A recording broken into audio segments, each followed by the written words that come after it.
The following is a special presentation of Tony Curry Radio. Keep your mission on your mind and your mind on your mission.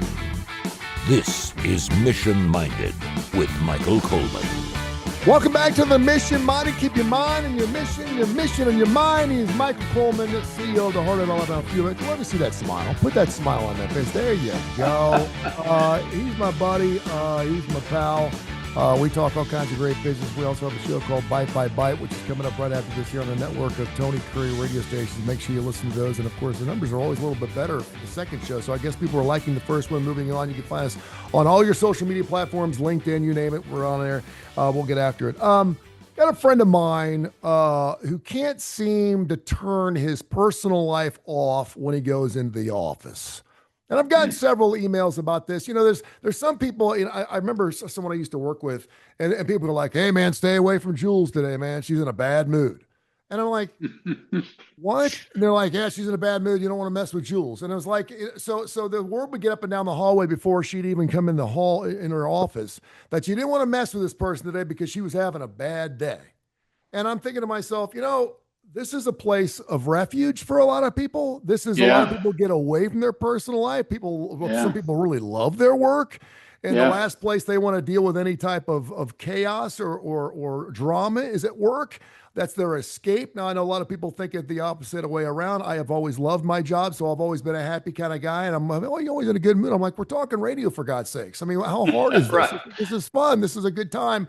So what would you say to people who have workers that seem to wear their hearts on their sleeves everywhere they go? And how do you combat that a little bit? I mean, obviously, if you have a good friend, you're like, hey, you know what? This is a workplace. We're going to separate. How do you compartmentalize, if you will, your life when it comes to that? Well, it's a common problem. And especially, so I would just reflect personally on my leadership style and what I prefer, which is I prefer people that have the emotional maturity to be able to separate those things. Now, that doesn't mean I want you to be robotic. Like, no matter what's going on in your life, you could have had a death in the family. You could have had, you lost a pet. Your child is going through something. Your marriage is struggling. You're having financial. Look, all the normal things that happen. I don't expect people to just act like life doesn't happen, because it did. And nor do I want an environment that has a perspective of, well, it's all about the business. You're here to serve the business, and what's going on in your life doesn't matter. Because oftentimes what I found is if you spend a little time to address issues, encourage people, help them out of that funk, then they become a better. First of all, it's the right thing to do. I'm not doing it motivated to increase productivity. Yeah. But you're reflecting care. The challenge is, and you can do that with people who have a higher level of emotional maturity. But with some people, you have to draw hard boundaries, even to the risk of sounding uncaring, because they don't draw boundaries with themselves. Mm-hmm. And look, we all see this. You can go on Facebook. We all have friends on Facebook, whether you refer to them as a hot mess or whatever else. But you can always tell the people with low emotional maturity because their whole life is lived out on social media. Yep. They're aggressive. Yes, they're incredibly passive aggressive. They'll say things like, we all have people in our lives that do this, and they just so and so, rather than, if it's if it's an important issue. Oh man, I know.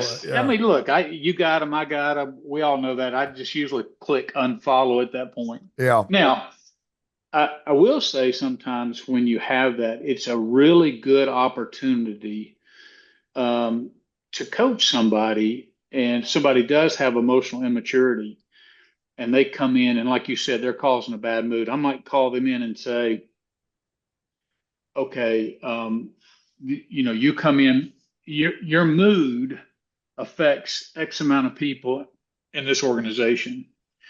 And so when you walk in the door, as much as possible, you're going to have to leave. There's a certain expectation of being pleasant, being kind, the culture that you want. I get sometimes maybe you don't want to laugh at things. You're not in a jovial mood. I'm not asking you don't have to be a source of entertainment for people. You might say, hey, today I just don't have any bandwidth to listen to somebody else's problems or issues. But regardless of what's going on in your life, especially if you don't want to share something then you can't expect others to walk on eggshells depending on what your mood is. So you begin to then say, all right, make them aware of things where previously maybe they had not been held accountable. Maybe the people in their life have never talked to them about it. But I think as a boss, lots of times people go, I wish I wasn't like this. And they don't know how to progress outside of, so, lots of insurance plans, our insurance plans offers mental health counseling. I think 12 times a year, something like that. I don't know. But also you can give them resources. You can do anything, you can get them materials to read. But it's an opportunity to coach them, because if they've never had any training or any realization that this is an issue or people feel this way, then lots of times they just have continued because nobody's ever confronted them on it. So it's a real opportunity for a boss to come in and say, hey, I'm concerned about this. First of all, it's not acceptable. You have to change. If you don't know how to change, here, let me help you. I'm going to hold your hand a little bit as we walk through these next steps. I remember one off the top of my head that I confronted and said, you're going to have to make a choice. You're going to have to choose. If you choose to not confront your emotional immaturity, then you're the period of our professional relationship has come to an end. Wow. Okay. All right. Yeah. Yeah. But if you are willing to take ownership of it and you're willing to work towards improving that, then I will almost provide you cover to give you time and understanding. Now, with this particular person, I did require them, because this person worked directly for me, I did require that person to come back and talk me through what progress they were making. Okay. And as a stipulation for keeping their job. And I said, look, I'm not trying to get in your business, but you can go to a therapist, and my sister's a licensed therapist, and they can give you all sorts of reading materials and coaching things and say, okay, I want you to keep a journal of when you get upset and how you respond to it. What are your triggers? And then you don't go do any of that. And then you're like, well, I'm in therapy. No. It's just like with addiction. And this. Yep. There are all sorts of people who are sober in the fact that they're not drinking or using drugs, but that doesn't mean they're in recovery. It's called sobriety. Yes, right. And a lot of people would say it's worse than being a drunk or an alcoholic or an illicit drug user. You're better off having your addiction than actually being sober, because you're not in recovery. That's the worst place to be. Yeah, because you're not dealing with, and it's no different if somebody is not willing to take. So if I'm in addiction, and of course, I was in places where I've dealt with a lot of people in addiction. I'm certainly no expert, but I grew up in a household with a stepfather who was an alcoholic. So I've been affected by addiction, and the reality is the addiction is never the issue. It's always, why are you turning to these things? What's unresolved in your life that you can't handle, that you're trying to use alcohol or drugs as a coping mechanism so you don't have to face it? Oh. Because if you could deal with those core issues to where you didn't have to use alcohol as a crutch, then, and so look, take away the addiction. Everybody has trauma and issues in their life. And the fact is, some are either not willing to face it, or they don't have a support system that can provide them, wrap their arms around them as they go through a very vulnerable time. So I get most bosses are not going to, I mean, I'm in the nonprofit space. Our work at the food bank is built around the idea of compassion.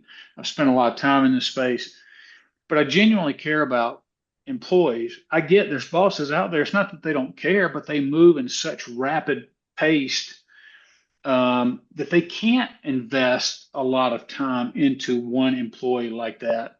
So I get that my solution is not for everybody. That's why I say this in a perfect reality.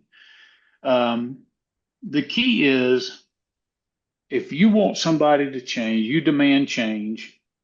It has to be professionally based. You then have to equip them with the resources to make the change. Mm-hmm. And then you're going to have more success if you're invested in them, you're checking up on them, you're holding them accountable.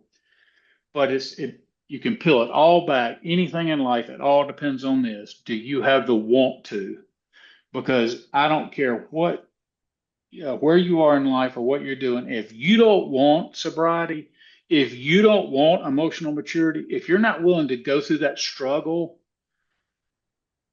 good, bad, or indifferent, no, there's no magic words to get people there. Fortunately, and so, yeah, fortunately, unfortunately, you see a lot of people that have to hit rock bottom to do that. And, I certainly get that. It's interesting too. And for the most part, and you're such a great guy because, you'd be such a wonderful person to work for because you understand that. And a lot of it has to do with your nonprofit background. And you've dealt with a lot of people that have had resentments and issues with their lives and you've dealt with it.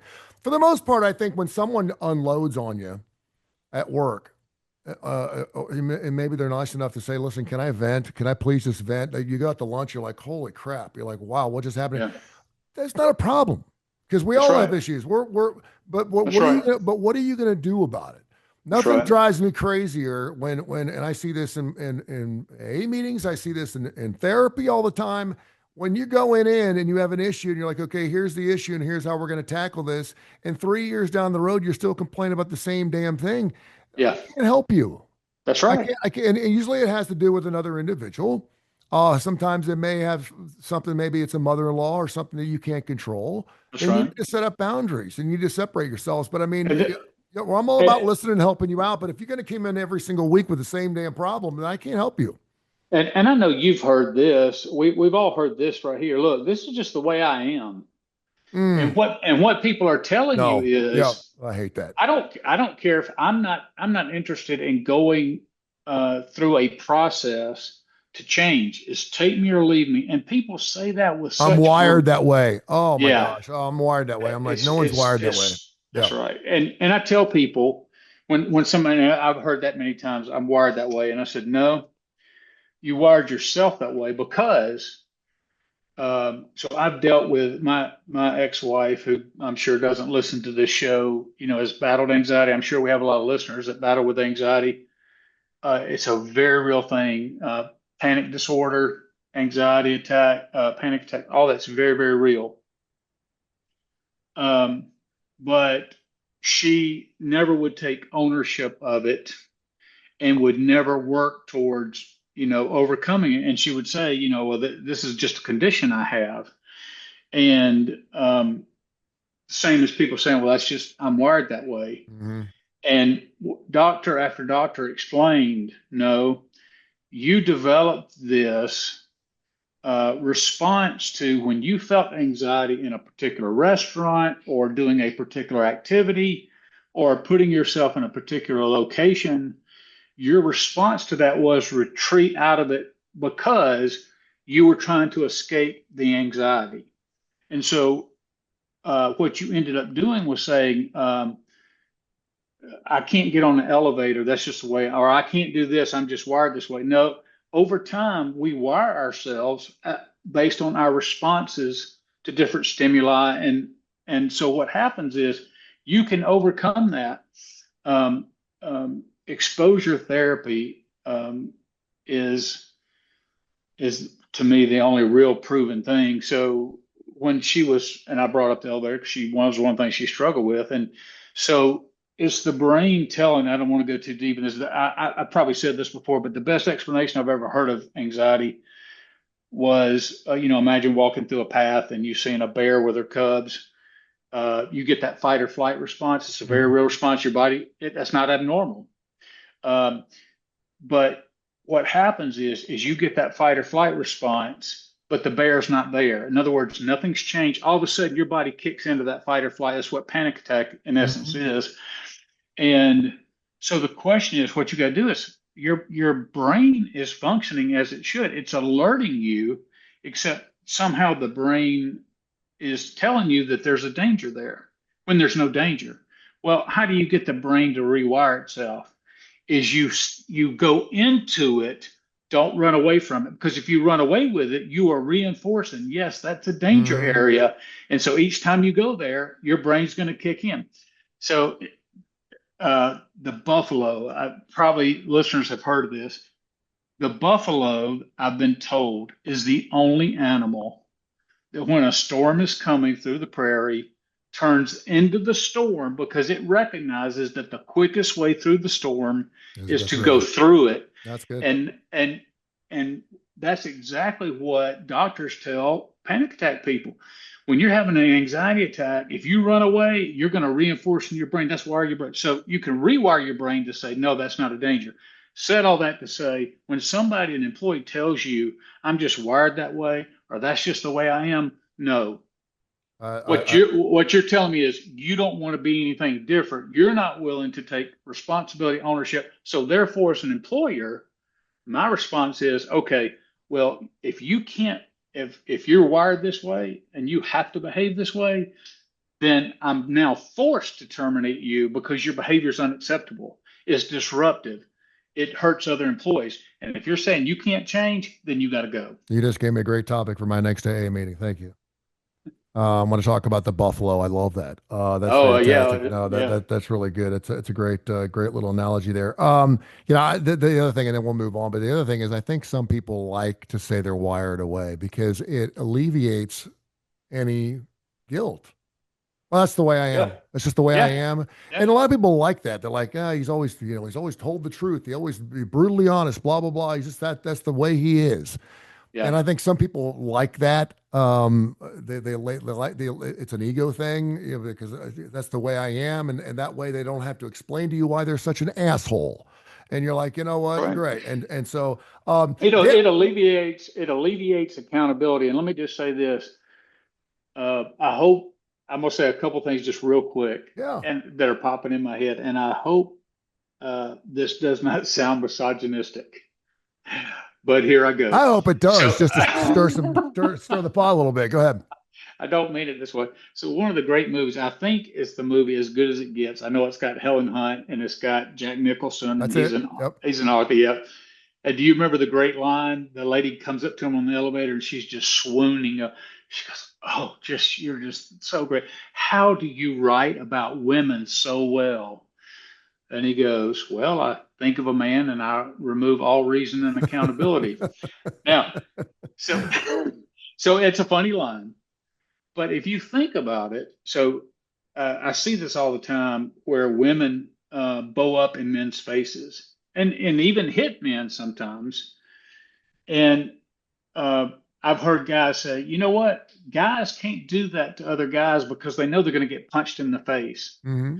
A woman can do that to a man because she believes that the culture says it's wrong to hit a woman. And most of us agree with that. So there's a woman who jumps in your face and screams and oftentimes will slap or hit or whatever and go off, does so because there's no accountability. Yep. So she has no reason to change her behavior. If a woman, though, believed, let's say that rule wasn't there, and I'm not saying it shouldn't be, but if she thought, she would think long and hard if she thought, if I'm going to jump up in that dude's face or certainly put my hands on him, but he's going to punch me in the nose, I bet you some of that behavior would be very different. Yeah, you're probably right. Does Dale Carnegie still exist? For some reason, it's so funny. And you're laughing, so I know it probably does. I had a friend of mine. She was a sweetheart. I used to go out with her. I worked with her, and she just did not know how to deal with people. We were down at the hotel downtown. What the hell was it?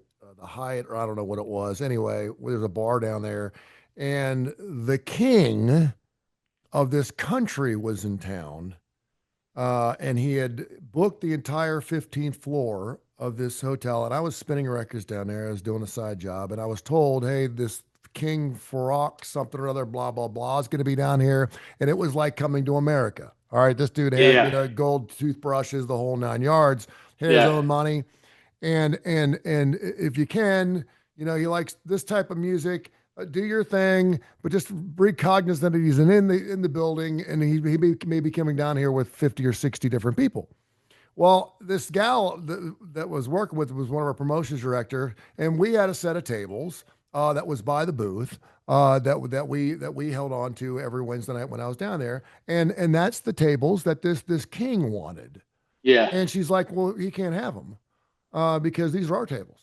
Yeah. And I was like, Elaine, I said, it's okay. This king of his, I don't give a shit if he's the king of so-and-so, then he can go find, there's plenty of other tables around here just for sake of saying no, knowing that it was no big, Yeah. but she wanted to make sure that no, these are our tables. We have our tables every single week.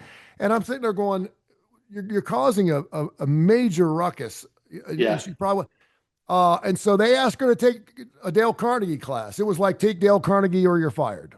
Yeah. Basically. And I didn't even know. I know what Dale Carnegie is. I didn't know if Yeah. it still does it still exist? There's several variations of same type of thing, but yeah, just how to get along, how to be a great salesperson, but how to present yourself well, Yeah. and how to connect to people and relationships. Yeah, yeah, it's all there. Yeah. We should all just be happy that we have somebody that we work with. We all want to be liked. And and we all know who you are. If you have that open door policy, if you have one of those offices where everyone just likes to congregate, you're either good at one of two things. First of all, you're really good at gossiping, or people like you. Yeah. And we always had a couple of offices where people could always go stop down there, and we'd have a good laugh, and we'd tease each other, and we'd rock each other off. Yeah. And, Yeah. and then where you knew there were some offices where, quite frankly, we just stayed away from because it was Yeah.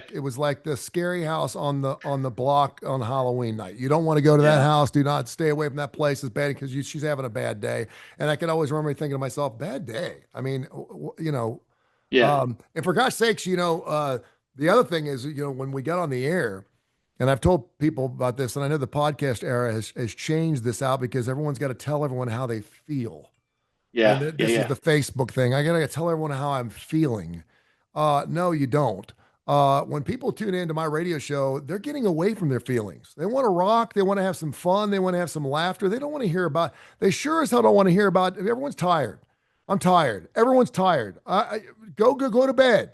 Stop Yeah. staying up so damn late. Stop drinking energy drinks at 2 o'clock in the morning. Get off your Lanesta or whatever. Start eating right and get some sleep. We're all tired, so I don't want to hear it. It's we're all tired. We're all hot, so I don't want to hear about it. Move on. Do the best you possibly can. You can be that Yeah. bright spot in someone's life where, listen, I mean, it is what it is. I can't control it, and so I'm going to make the best I can of it.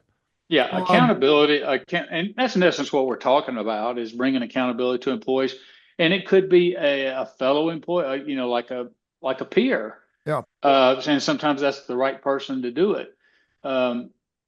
We tend to shy away from that. That's why passive aggressiveness is so prominent in our society, because we're hell bent on dealing with it or addressing it. But how we address it could not be more ineffective, Yeah. because we feel uncomfortable going to somebody and in a calm way, just talking to them about those issues. Because we know we have flaws, and a lot of people, you try to bring some accountability in some area, they go, "What about you? You did this, and then and people say, I'm just going to avoid it." But they don't just choke it down. They bring it out through, like I said, different means. Either they're whispering about somebody at the break room, or they're posting something on social media. Yeah. Yeah. Get over So yourself. I think good bosses protect the culture, don't allow that to happen, and don't allow somebody to negatively affect a culture. Hashtag Infect or effect, yeah. Hashtag HAFB. Of course, that's Heart of the Alabama Food Bank. Do wonderful jobs. We do Mission Minded. Of course, we always take your ideas for possible show ideas. Info at TonyCurryRadio.net. Info at TonyCurryRadio.net. Of course, we also take your emails as well. Coming up here next on the same network of radio stations on Tony Curry Radio, it is Bite by Bite right here, a show exclusive to Feeding America and the Heart of Alabama Food Bank with Michael Coleman. It's up next right here on TKR.